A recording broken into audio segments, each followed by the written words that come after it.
पुणे बेंगलोर राष्ट्रीय महामार्गावरील कागल येथील हॉटेल अशोकासमोर मंगळवारी दुपारी झालेल्या भीषण अपघातात 13 वर्ष गौरी उर्फ आरती महेश नेजे राहणार कनेरीवाडी हिचा दुर्दैवी मृत्यू झाला आहे। अपघातात रणजित रमेश तबकदार वय वर्ष 32 व पृथ्वीराज रणजित तबकदार दोघेही राहणार कनेरीवाडी गंभीर जखमी झालेत।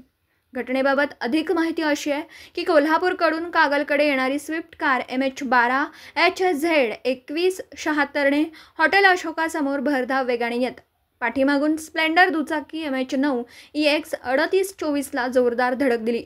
धडकेमुळे दुचाकी स्वार रस्त्यावर फेकला गेला। धक्का इतका जोरदार होता की पृथ्वीराज थेट रस्त्याच्या बाजूला उडून गेला, तर रणजित व गौरी गंभीर जखमी झाले।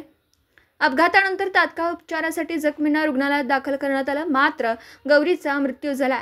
या अपघातास कारणीभूत ठरल्याबद्दल स्विफ्ट कार चालक रितेश प्रकाश जगताप राहणार कागल यांच्या विरुद्ध कागल पोलीस स्थानकात निष्काळजीपणे वाहन चालवल्याबद्दल गुन्हा दाखल करण्यात आला।